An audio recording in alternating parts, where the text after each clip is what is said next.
This Wednesday, Home Assistant will release its June updates, and we are going to look at the beta pre-release updates in this video. Now currently when we want to add a card to the dashboard, we first edit the dashboard and select the card that we desire. Then we select the entity that we want to add to the dashboard and save the dashboard. But what if that was reversed?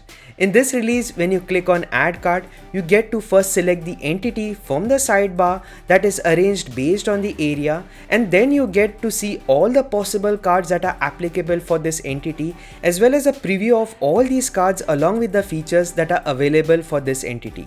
You can then just select the card and add it to the dashboard. I think this is a really good feature in the sense you don't have to hunt around for the desired card, but now just by selecting the entity, you get a preview of it and select what you want to add to the dashboard. Then we have a new change in the infrared platform. 2 releases ago, we had the ability to use an infrared proxy to send commands to the devices that use infrared. But what if you actually press the physical button on the remote to turn off the TV? Then in such cases, this information would not be available to Home Assistant. So in this release, we now have this receiver communication part wherein we can now have a receiver that can listen to the command from your remote so as to keep the state of your infrared devices in sync with Home Assistant. This also means you can now use your old infrared remotes to trigger some kind of automation, like for example, if you have some kind of an old DVD player remote, you could probably use the play button to maybe turn on the light or even pull down the curtain. I think this is a really good feature, but I would like to see how this works in practice. Then in automation, we have now a dedicated reference page for all the purpose specific triggers and conditions, wherein you also get to see various examples for each of the triggers and conditions. Then in automations, you can now see which things that the automation targets, like for example, here I'm adding my battery entities and it shows me all the battery entities that this automation is targeting. So with this, you can quickly verify which are the entities or the devices that this automation is targeting, and it will be helpful whenever you're trying to use labels in your automations. Next, we can now also add some kind of notes to each of your steps in your automation so that you can add some important information to keep notes of things. Then in the tile cards for weather entities, we have 2 new features, that is temperature forecast and precipitation forecast. On adding the tile and then after selecting the 2 new features, we get this smooth chart showing you the temperature for the next set of hours, whereas for precipitation, we now see how much rain or snow that is expected in each slot.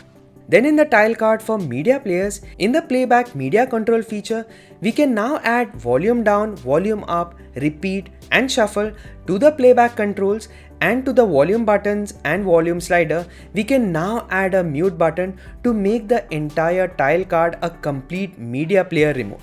Now, if you have reached up to this part of the video and if you like to see such quick updates about Home Assistant, then hit that subscribe button as well as hit that like button to help YouTube recommend these videos to others also.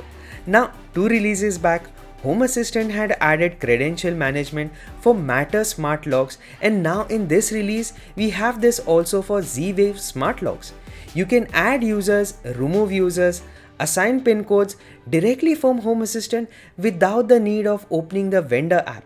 However, there are 2 small differences compared to the Matter version. In the Z-Wave smart locks, users can have multiple credentials for the same lock, as well as both PIN and passwords are supported if the lock supports them. So this means you can have full control of your Z-Wave smart lock inside Home Assistant, and you can also automate a lot of things like providing temporary passwords to guests or rotating the PIN using some automation.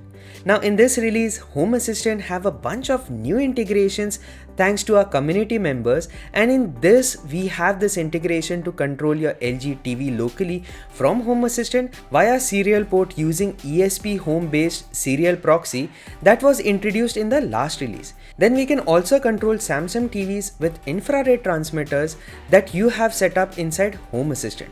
Other noteworthy improvements to the existing integration is like for SwitchBot we have the support for broader range of devices, the permanent outdoor lighting, weather station, Lock Pro Wi-Fi are now supported in the integration.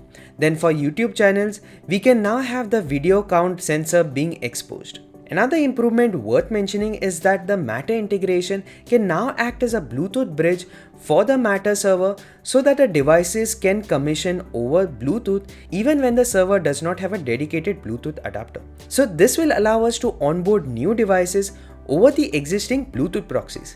Then if you have a battery sensor hooked up into Home Assistant and if you have added it to the energy dashboard, then you will now see this battery node in the energy distribution card showing you the current charge level along with the energy flowing in and out. Then we have some changes in the devices and the area pages that now have these quick links. In the devices page, we now have the related card in which we can add automation scripts and scenes using the single link.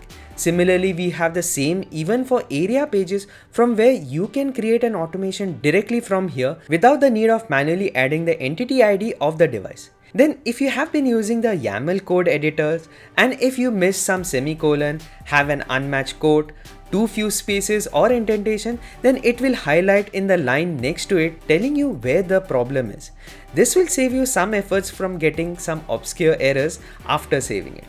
Finally, the apps page have a friendlier looking cards which shows you the status, whether it is running, whether it is in error state, or if an update is available for all the apps that are running inside your Home Assistant. Now all these updates are based on the beta release and the final updates will be released on this coming Wednesday. So if you like to see such quick updates about Home Assistant releases, then make sure to hit that subscribe button as well as hit that like button for more such videos to come. Now you can support this channel via Patreon or you could just buy me a coffee and I'll be really grateful to you. Till then, take care and I'll see you in my next one.